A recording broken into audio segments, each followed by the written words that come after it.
Jangan lupa subscribe YouTube channel Metro TV News dan jangan lupa nyalakan notifikasinya.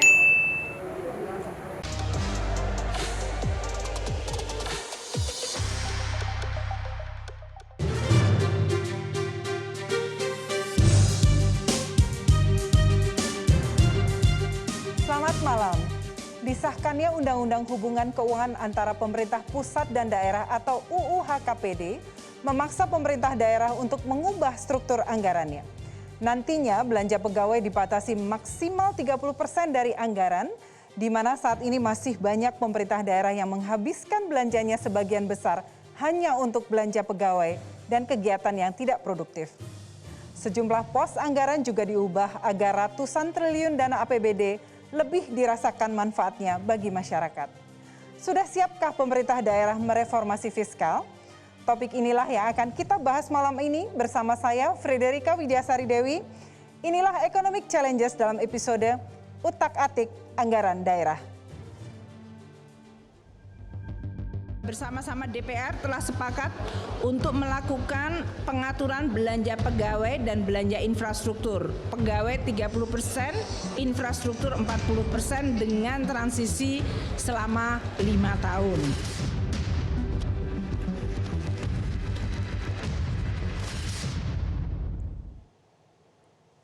Untuk membahas topik ini telah hadir bersama saya di studio Astera Primanto Bakti, Direktur Jenderal Perimbangan Keuangan Kementerian Keuangan Republik Indonesia. Selamat malam, Pak Prima. Selamat malam, Bu Kiki. Assalamualaikum. Waalaikumsalam, Bapak. Agus Fatoni, Pelaksana Harian Direktur Jenderal Bina Keuangan Daerah Kementerian Dalam Negeri Republik Indonesia. Selamat malam, Pak Fatoni. Selamat malam, Mbak Kiki. Gus Irawan Pasaribu, anggota Komisi 11 DPR RI. Selamat malam, Pak Gus. Malam, Mbak Kiki. Assalamualaikum. Waalaikumsalam. Dan telah bergabung bersama kita melalui sambungan Zoom, Berli Martawardaya, Direktur Riset Indef. Selamat malam, Pak Berli. Selamat malam. Dan Ahmed Zaki Iskandar, Wakil Ketua Umum Asosiasi Pemerintah Daerah Kabupaten Seluruh Indonesia atau APKASI, yang sekaligus Bupati Tangerang. Selamat malam, Pak Zaki. Topik ini telah hadir bersama saya di studio, Astera Primanto Bakti. Sebelum memulai diskusi kita, mari kita saksikan tayangan berikut ini.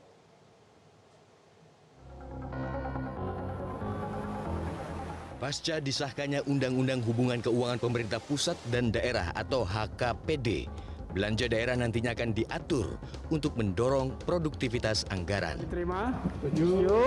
Tujuh. Di antaranya dengan membatasi belanja pegawai dengan batas maksimal 30% dari anggaran dan belanja infrastruktur sebesar 40%. Besarnya anggaran yang digelontorkan untuk belanja pemerintah daerah dinilai masih belum berdampak pada masyarakat dan tidak efektif menggerakkan perekonomian. Padahal lebih dari 600 triliun rupiah telah dianggarkan untuk membiayai belanja daerah atau sekitar 1/4 dari total belanja negara.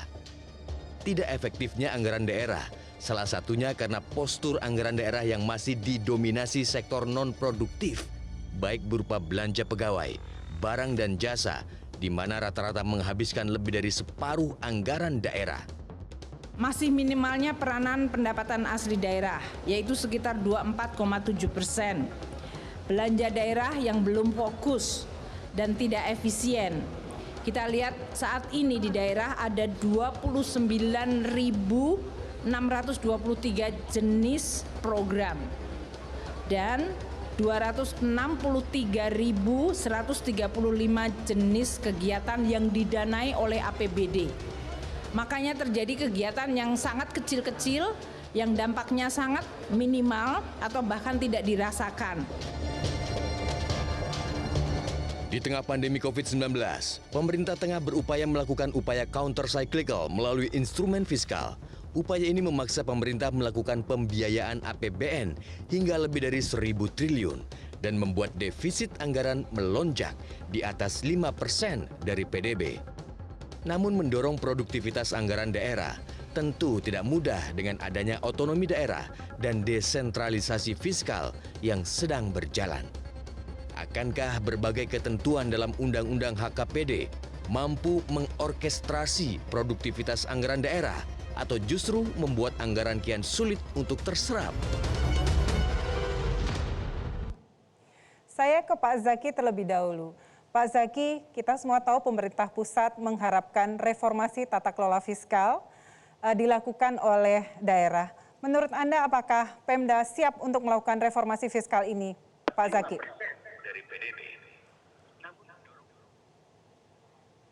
Selamat malam, Pak Zaki.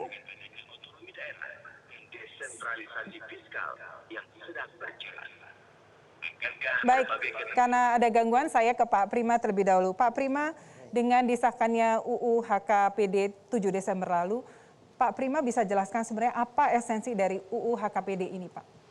Baik, terima kasih Bu Kiki. Jadi yang pertama adalah tujuan daripada Undang-Undang HKPD, kita menuju kepada kesejahteraan masyarakat Indonesia yang tentunya lebih baik. Ya.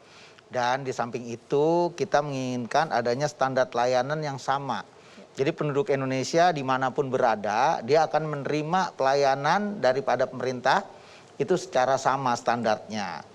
Dan yang berikutnya adalah karena tadi kita bicara masalah kesejahteraan, ya tentunya yang namanya ketimpangan, baik itu yang sifatnya horizontal maupun yang vertikal, ya ini harus diturunkan. Ya. Nah caranya tadi ya dengan penguatan local taxing power dan juga belanja-belanja juga harus tentunya lebih produktif, lebih efisien sehingga bisa memberikan output dan outcome yang terukur dan arahnya jelas. Iya.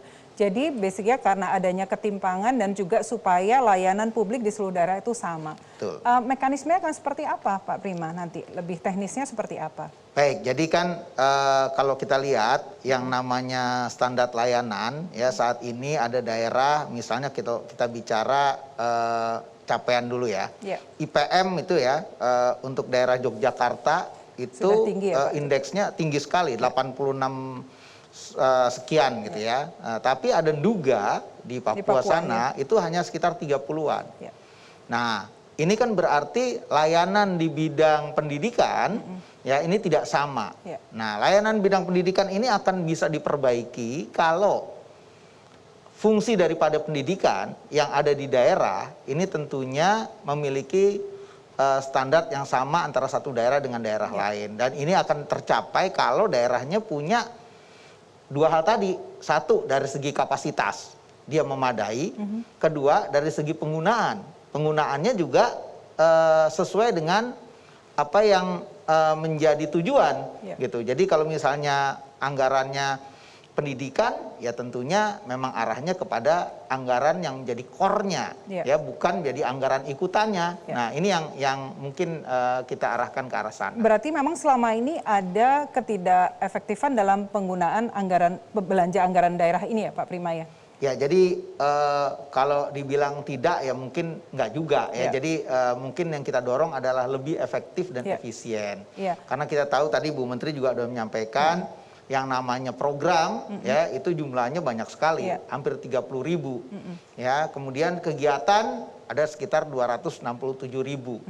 Nah, ini kan berarti fokus daripada anggaran-anggaran di daerah sangat banyak. Nah, ini yang harus dilakukan prioritasi daripada anggaran-anggaran tersebut. Baik. Tentunya pengesahan undang-undang tidak lepas dari peran penting DPR ya Pak.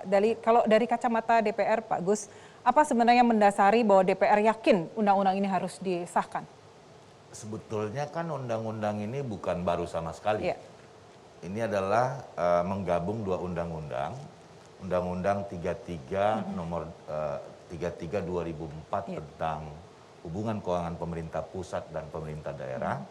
Dan Undang-Undang 28 2009 tentang pajak daerah dan retribusi daerah. Jadi sebetulnya bukan baru sama sekali.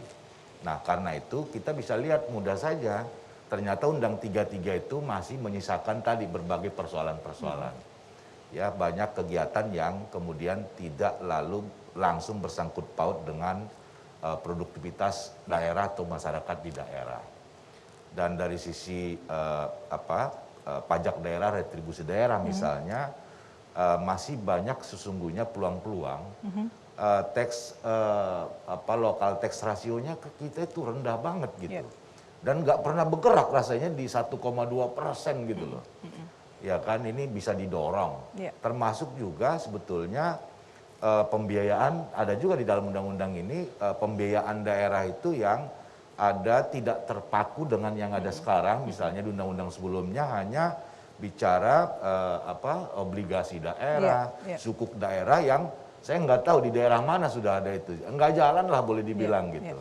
Nah ini undang-undang ini sebetulnya mendorong daerah supaya mampu melakukan berbagai kreativitas di dalam mendapatkan pendanaan untuk membangun daerah. Apakah itu berarti selama ini otonomi daerah kurang berjalan dengan baik gitu Pak?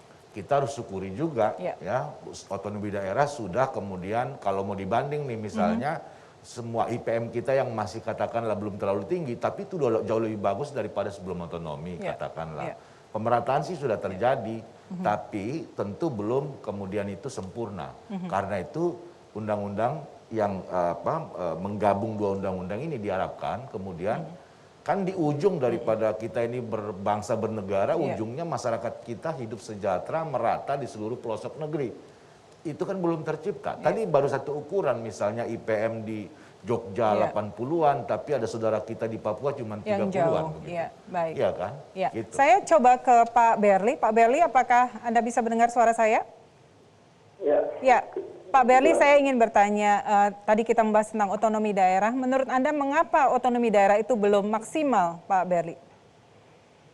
Ya, kalau untuk mengapa, saya akan lebih banyak ke bahwa bukti bahwa belum optimal. Ya. Jadi kebetulan saya sudah menjalankan beberapa kali penelitian yang saya tampilkan sudah saya terbit di buku ini,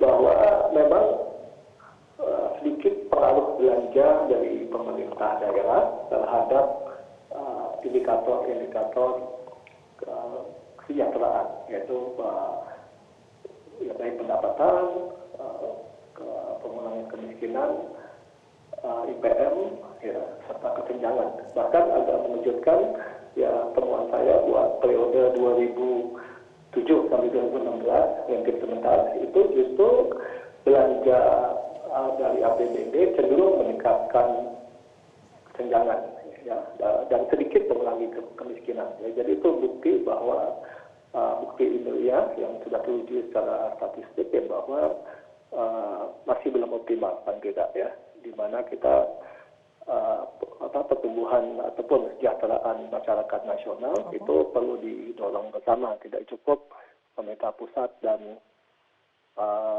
swasta, tapi juga perlu didorong oleh pemerintah daerah.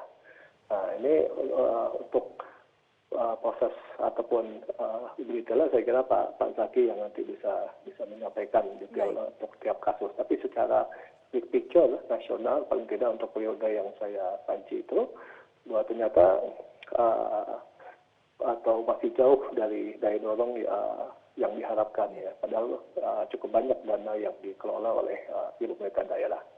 Oke, itu dulu.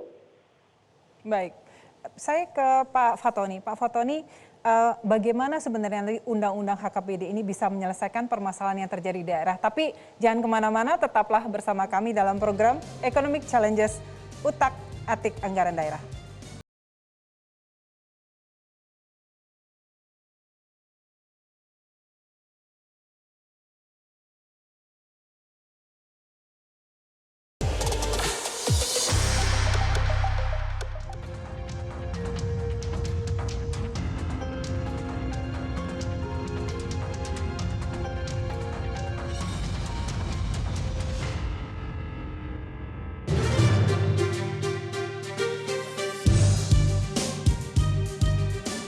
Masih bersama saya Frederika Widyasari Dewi dalam Economic Challenges Utak-Atik Anggaran Daerah.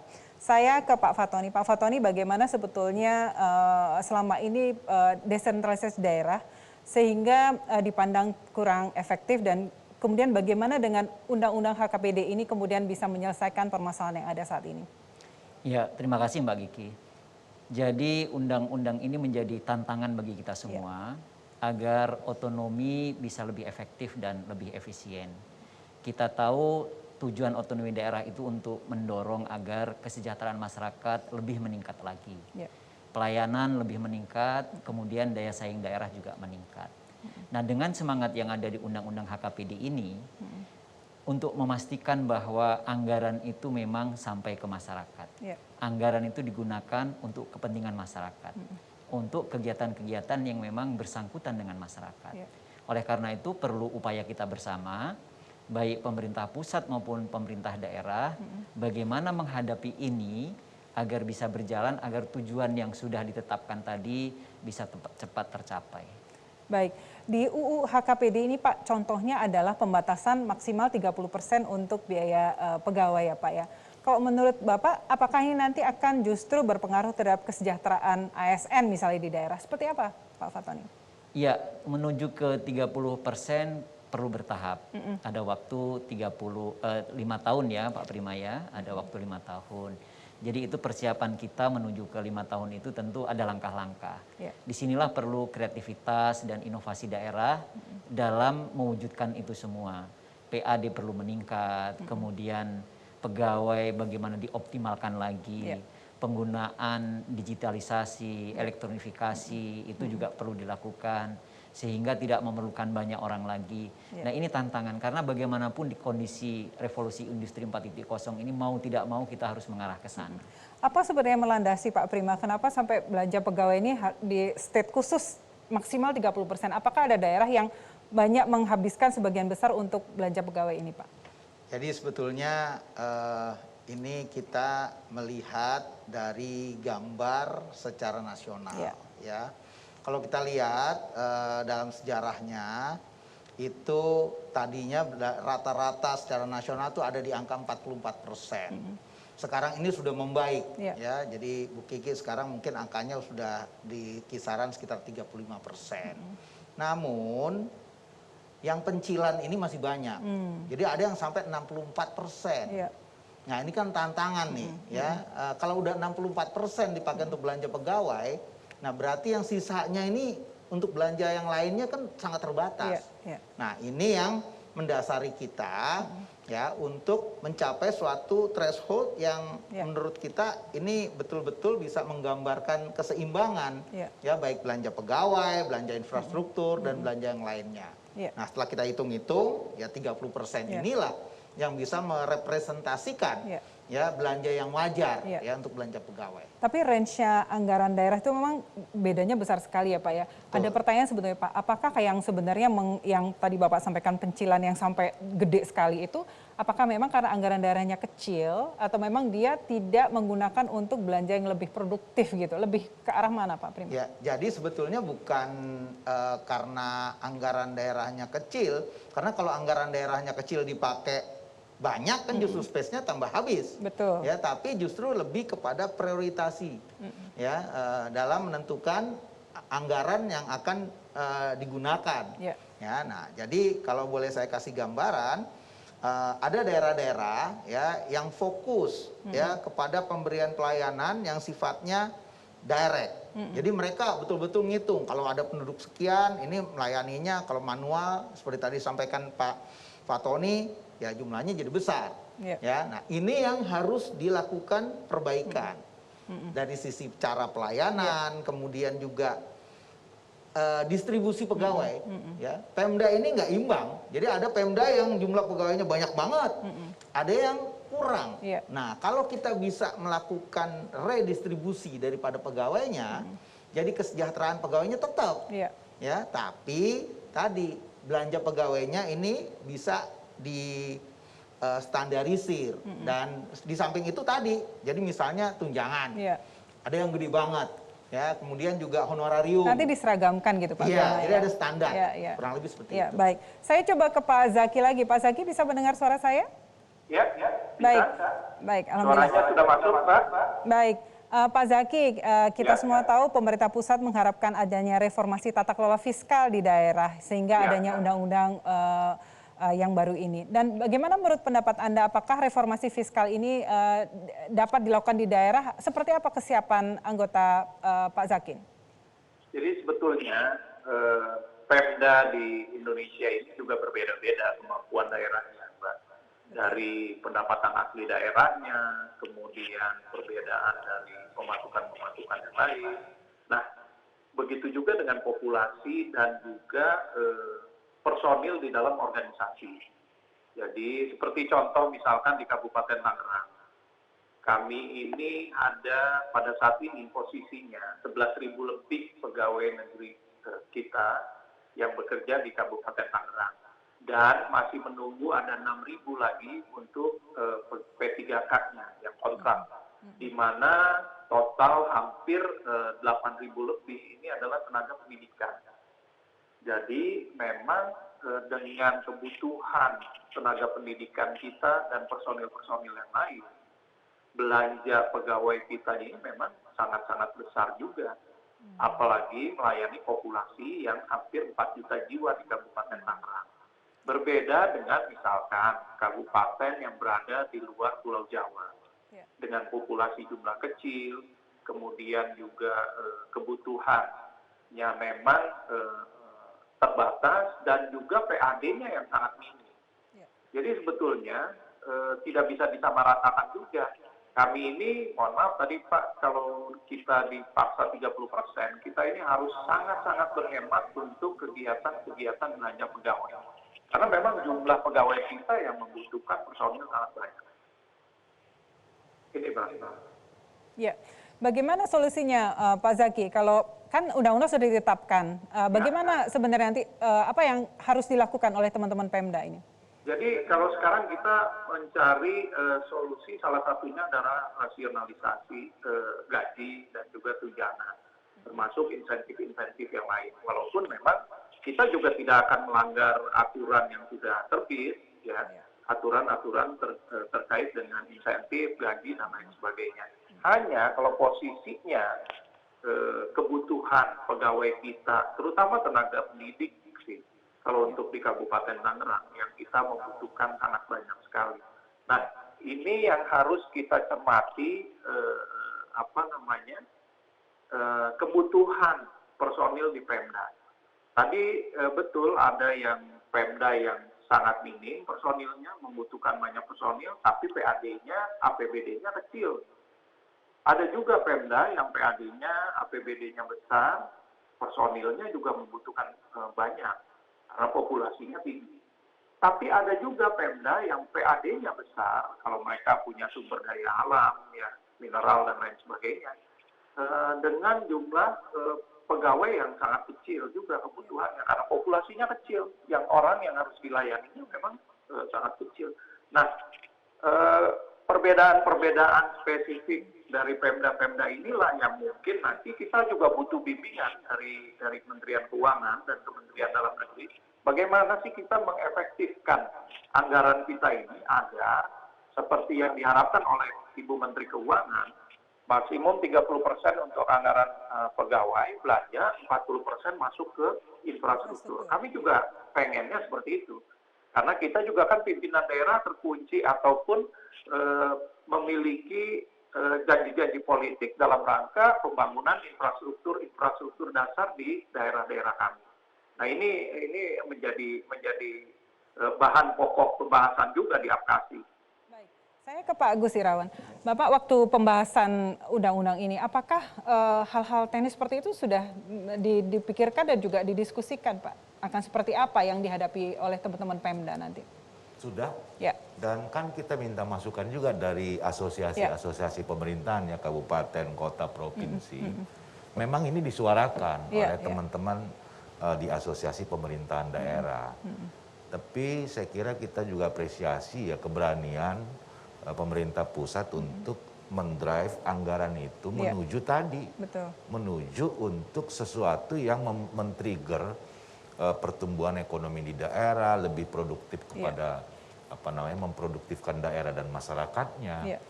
Memang waktu itu komprominya ini bertahap gitu.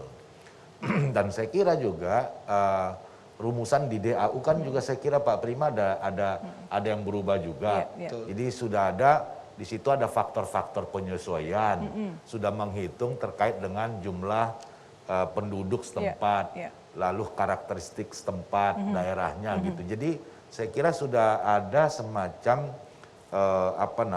tapi memang betul saya kira Pak Zaki tentu Kementerian Keuangan ini harus membimbing daerah untuk kemudian bisa mencapai yang dipatok di dalam undang-undang. Kan ini harapan kita semua, dibagilah buat rakyat itu untuk supaya bagaimana rakyatnya bisa kemudian hidupnya lebih sejahtera. Kalau kemudian uang yang sedikit itu kan nggak banyak juga uangnya, lalu lebih banyak untuk sesuatu yang tidak langsung berkontribusi bagi mendorong ekonomi di situ kan kurang baik. Nanti saya ke Pak Prima bagaimana pemerintah pusat melakukan pendampingan itu ya Bapak ya. Tapi saya ke Pak Berli terlebih dahulu. Bagaimana pandangan Anda Pak? Ternyata teknisnya nggak terlalu mudah ya untuk pelaksanaan UU yang baru ini. Bagaimana pandangan Anda Pak Berli?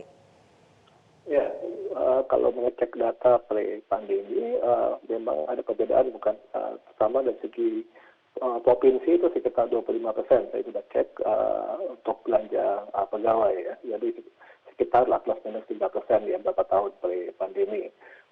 Sementara di kabupaten kota itu ya rata-rata sekitar 39-42% ya, jadi memang lebih tinggi belanja pegawainya, sehingga untuk menurunkan jadi 30 ya juga tidak mudah walaupun ada variasi seperti mana tadi disampaikan oleh Pak Zaki. Jadi yang saya agak khawatir itu dengan pendekatan one size fits all gitu ya. Jadi kalau dalam DAU-nya itu sudah ada faktor-faktor adjustment ya kan, yang dulu diminta kan luas daerah, kepulauan ya kan, kepulauan itu lebih besar biaya untuk dan masyarakat untuk belanja juga walaupun ada waktu adjust 5 tahun, saya agak khawatir ya, karena bagaimanapun sudah ada beberapa kewajiban pendidikan 20%, kesehatan 5% itu sudah dipatok ya, sehingga yang kalau yang nanti ditargetkan juga belanja 40% itu juga tidak mudah ya. Istilahnya kita juga tidak ingin menyulit jangan sampai justru itu menjadi aturan yang tidak bisa dipenuhi. Jadi kalau saya sendiri melihat akan lebih bijak kalau ada kategorisasi ya. Ada kategorisasi itu tidak semua khususnya kabupaten kota ya yang lebih rendah PLD-nya itu harus mencapai 30% ya. Bisa ada 2 atau 3 kategori berdasarkan kondisi ya, jumlah penduduk ya, daerah PAD dan lain-lain ya, sehingga memang ini aturan yang memang tujuannya baik tapi juga bisa dilaksanakan ya. Timeline juga bukan hanya 5 tahun, bisa aja ada berapa milestone ya, 3, 6, 10 tahun ya. Jadi itu lebih bijak dan saya kira memang bisa mencapai tujuan yang diharapkan. Baik. Jangan kemana-mana, kita akan menanyakan kepada Pak Fatoni dan Pak Prima bagaimana pendampingan yang dilakukan oleh pemerintah pusat kepada Pemda-Pemda. Tetap bersama kami dalam program Economic Challenges dalam episode Utak-Atik Anggaran Daerah.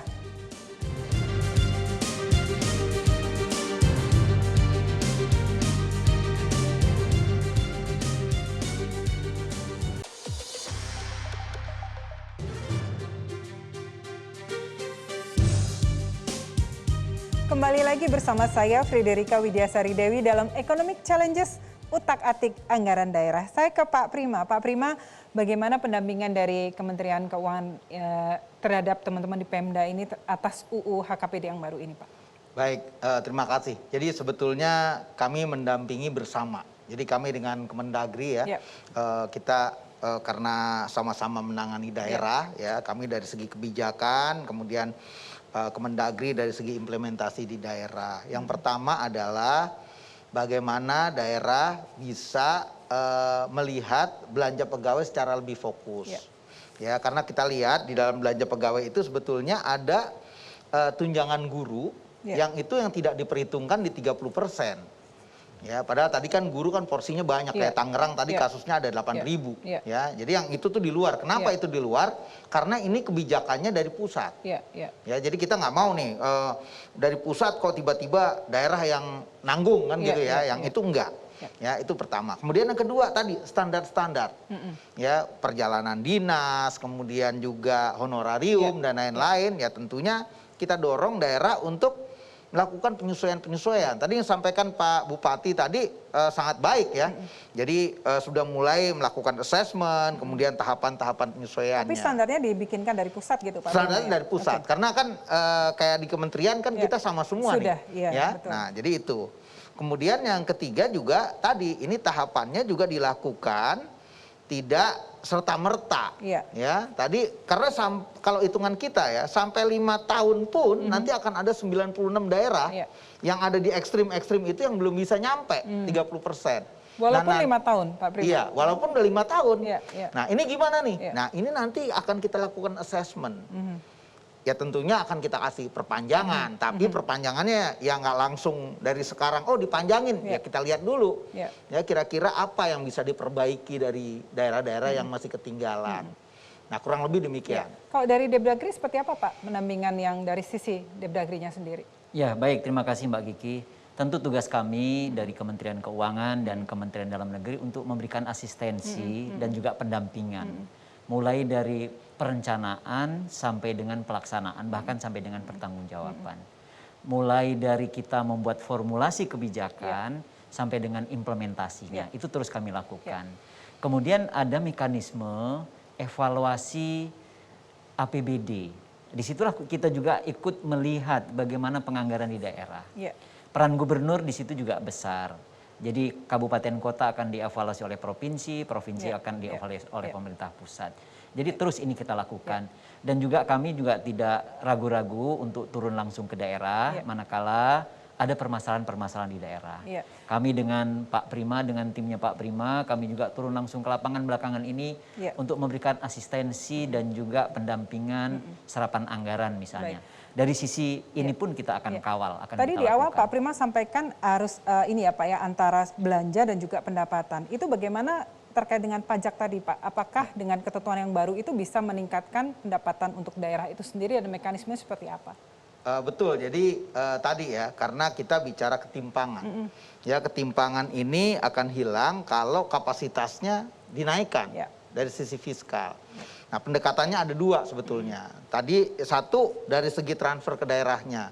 Tadi Pak Agus Irawan juga sudah menyampaikan, DAU kita lihat berdasarkan kebutuhan real. Ya, kemudian DBH ini space-nya kita berikan tambahan. Jadi ada DBH contohnya yang cukai hasil tembakau itu kita naikkan menjadi 3%. Kemudian daerah juga diberikan option ya dengan tetap menjamin bahwa wajib pajak itu bayarnya tetap ya untuk PKB dan BBNKB, sehingga kapasitas fiskal yang ada di daerah terutama kabupaten kota ini dia secara otomatis dia akan meningkat. Di samping itu dari segi retribusi juga demikian. Kita berikan kesempatan kepada daerah untuk mengenakan retribusi terutama yang terkait dengan industri yang sifatnya ekstraktif. Nah ini harapannya jadi balance. Itu juga perlu capacity building ya Pak, karena nggak sederhana ya Pak, itu di setiap daerah. Saya ke Pak Zaki. Pak Zaki, apakah cukup tadi Pak yang dilakukan oleh dari Pak Prima dan juga dari Dagri Pak? Apakah itu cukup untuk teman-teman Pemda? Ya, sebetulnya begini, kami juga bimbingan dari provinsi, ya, bimbingan dari pemerintah pusat, itu tujuannya sama, yaitu bagaimana menyederhanakan pembiayaan belanja untuk pegawai dan lebih fokus kepada infrastruktur maupun pertumbuhan ekonomi di daerah masing-masing. Itu tujuan kita juga pimpinan daerah seperti itu semuanya. Nah, hanya kami ini kadang-kadang juga terikat dengan aturan-aturan pusat. Ya, seperti yang dialami di Kabupaten Tangerang, kita udah siap-siap menerima CPNS yang kemarin P3K, mohon maaf bukan CPNS, ujian P3K kemarin ini untuk tenaga kontrak yang baru, itu kurang lebih sekitar 6.900 personil, yang gajinya bebannya ada di APBD. Nah, begitu juga dengan daerah-daerah yang lain. Ini tentu saja akan membebani kembali APBD yang tadi sudah terbatas tadi. Jadi kalau bisa yang P3K ini gajinya ya ditransfer dari pusat gitu, dibantuin juga ke daerah-daerah, terutama daerah yang tadi memiliki fiskal sangat minim sekali, entah itu dari PAD ataupun dari pemasukan yang lain. Nah, terkait dengan pajak, kita juga sedang berpikir bagaimana kembali meningkatkan pajak ataupun retribusi. Ini juga yang tidak melanggar aturan undang-undang baru, terutama undang-undang Cipta Kerja nih, karena beberapa retribusi di undang-undang Cipta Kerja dihapuskan. Nah, kami juga harus terus berinovasi untuk bagaimana mencari pendapatan asli daerah yang kemudian benar-benar dalam koridor aturan yang sudah ada. Jadi sekali lagi Pak Dirjen, Pak Prima, dan ini mudah-mudahan dari provinsi maupun dari kementerian ini benar-benar bisa memberikan asistensi. Betul tadi nggak mungkin kita dalam waktu 1-2 tahun bisa merubah porsi ataupun postur anggaran yang ada di Pemda-Pemda. Butuh waktu dan penyesuaian terhadap aturan-aturan yang baru tadi. Ya.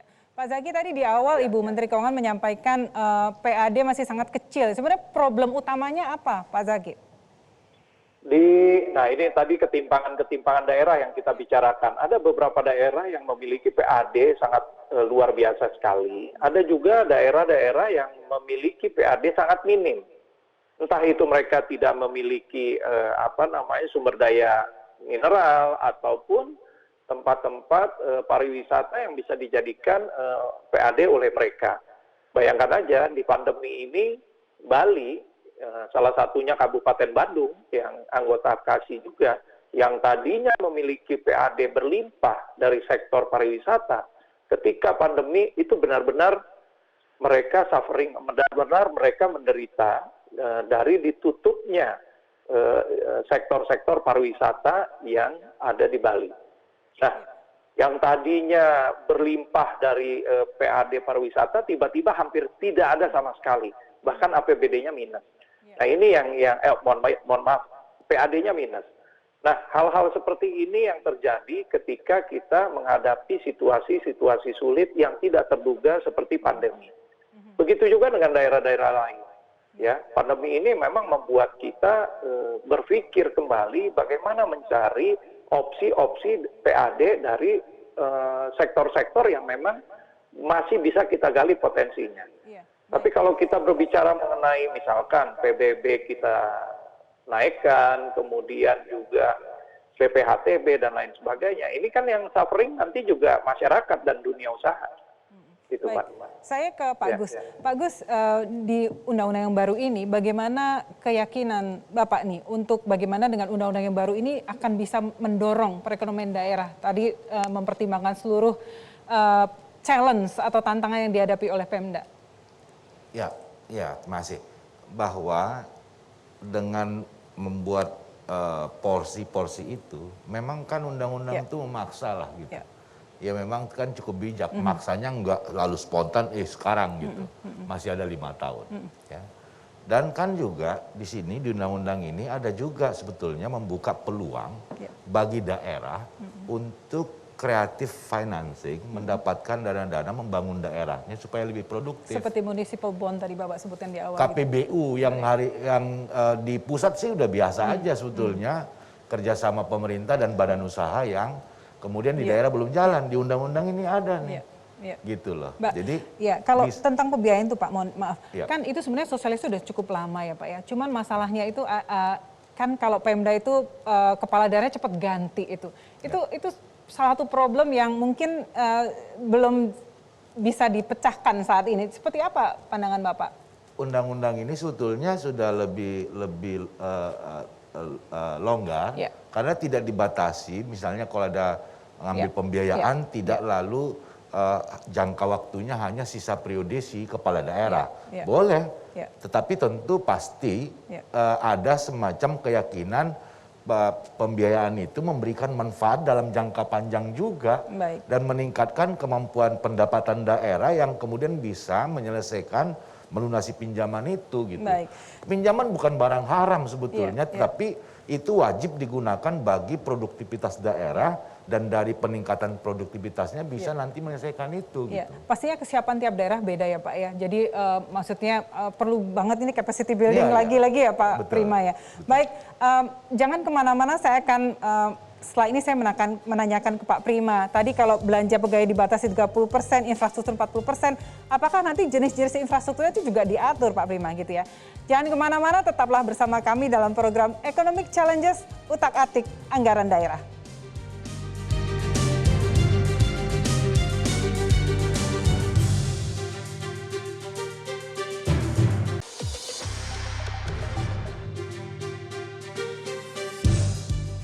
Masih bersama saya, Frederika Widiasari Dewi dalam Economic Challenges episode Utak-Atik Anggaran Daerah.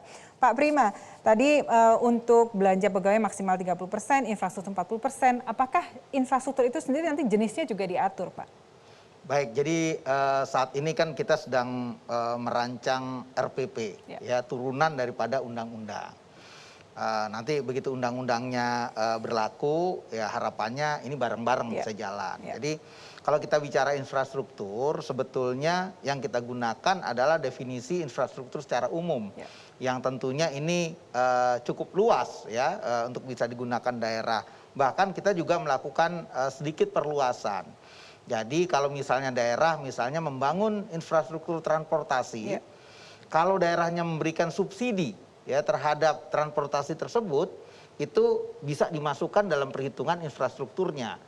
Kenapa? Karena kita memandang hal-hal yang terkait dengan infrastrukturnya harusnya jadi satu paket. Ya, karena nanti kalau itu nggak jadi satu paket, kita khawatirnya ya nanti akhirnya ada yang tidak di-touch ya oleh daerah. Itu yang pertama. Kemudian yang kedua, seperti tadi yang disampaikan oleh Pak Gus Irawan, kita betul-betul mendukung atau mendorong daerah untuk betul-betul menentukan prioritas daripada infrastrukturnya. Ya, karena biasanya yang kita tahu pada saat daerah mengajukan usulan di Musrenbang, kemudian sampai nanti pembahasan di DPR, itu biasanya listnya tuh masih sangat panjang. Jadi long list nih, ya. Nah ini belum harusnya, gitu ya, Pak, ya. Jadi bisa discrutinize sehingga betul-betul menjadi kebutuhan yang menjadi prioritas daerah. Baik, saya ke Pak Berli. Pak Berli, ini kebutuhan pendanaan akan sangat besar ya. Bagaimana ini faktor risikonya, Pak? Karena di daerah ini kan kental dengan proses politik dan sebagainya itu. Kadang-kadang belum sampai selesai terjadi pergantian di tengah jalan. Seperti itu. Bagaimana Pak Berli?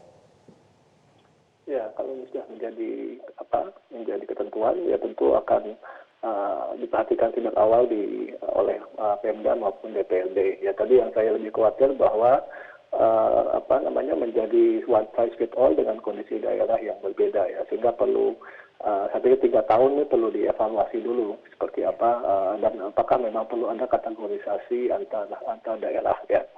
Dan yang mungkin juga bisa didorong oleh pemerintah pusat itu adalah paying for performance ya. Saat ini sudah ada dana insentif daerah. Ya, tadi kan disebut di awal oleh Pak Dirjen adalah kesenjangan antar daerah. Nah, jadi di mana daerah-daerah yang lebih bagus performance-nya dalam pendidikan, kesenjangan itu bisa mendapat tambahan dana. Ya. Jadi ini dikombin dengan cap tadi yang disebutkan ya. Jadi saya kira harus cukup kreatif dan tidak malu buat belajar pada negara-negara lain yang sudah cukup berhasil mendorong pembangunan daerahnya. Ya, baik. Saya ke Pak Zaki. Pak Zaki, apa harapan Anda Pak mungkin di sesi terakhir ini kepada Pak Prima atau Pak Fatoni? Baik, terima kasih. Jadi sebetulnya apalagi kalau kita bicara anggaran infrastruktur ya, postur anggaran di pusat dengan daerah itu kan masih seperti piramida terbalik.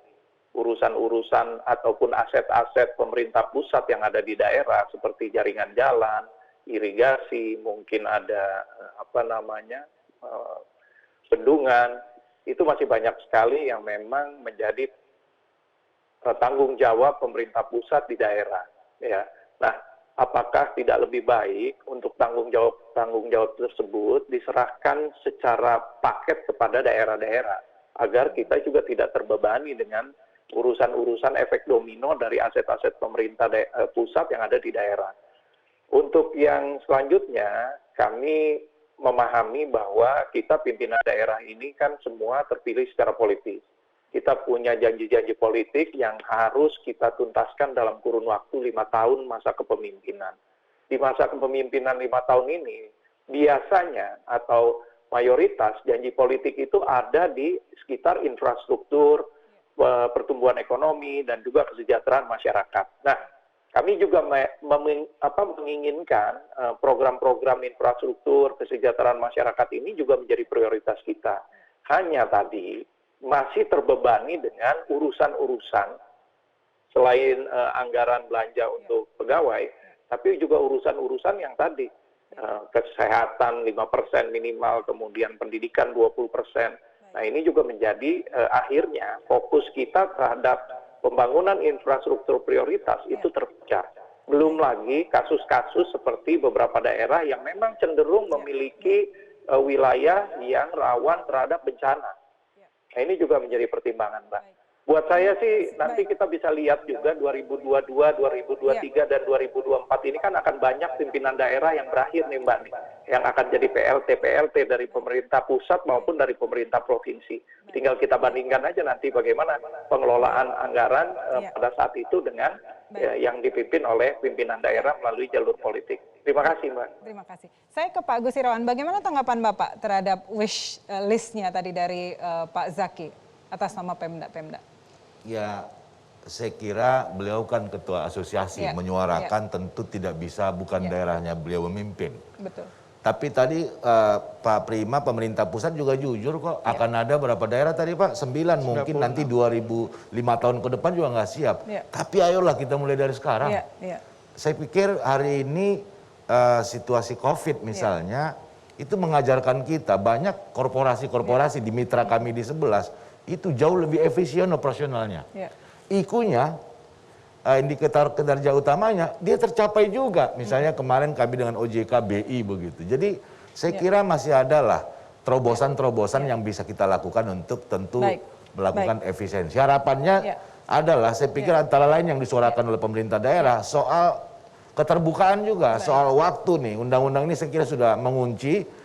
Jadi absen misalnya itu langsung pada saat sama dapat daerahnya gitu. Nanti bagi hasil itu T-2 finalnya. T-1 itu sudah ketahuan gitu. Baik, terima kasih. Saya ke Pak Fatoni terakhir Pak. Sebetulnya salah satu esensi dari undang-undang ini adalah harmonisasi ya Pak, sinergi. Bagaimana Bapak bisa memberikan closing statement tentang sinergi ini Pak antara pemerintah pusat dan daerah? Iya, setuju. Implementasi undang-undang ini merupakan tanggung jawab bersama. Jadi undang-undang HKPD bukan undang-undangnya Kementerian Keuangan saja, bukan Kemendagri. Undang-undang Pemda bukan tanggung jawabnya Kemendagri saja, tapi semua punya tanggung jawab. Tentu ada undang-undang ini akan ada akselerasi kebijakan di tingkat pusat. Semua akan konsentrasi ke sana. Kementerian lembaga juga akan mendorong agar daerah ini semakin mandiri. Akan memberikan stimulus, akan memberikan rangsangan, akan memberikan motivasi agar daerah berkreasi. Daerah tidak sendiri, kita akan bersama-sama dalam kerangka kesatuan negara, daerah kesatuan tidak sendiri, Indonesia. akan ada sinergi dan harmonisasi kebijakan antara pemerintah pusat dan daerah. Baik, demikian Economic Challenges malam hari ini. Saya mengucapkan terima kasih kepada seluruh narasumber, Pak Prima, Pak Fatoni, Pak Gus, Pak Zaki, dan juga Pak Berli. Saya Frederika Widiasari Dewi beserta seluruh kerabat kerja yang bertugas mengucapkan terima kasih dan sampai jumpa.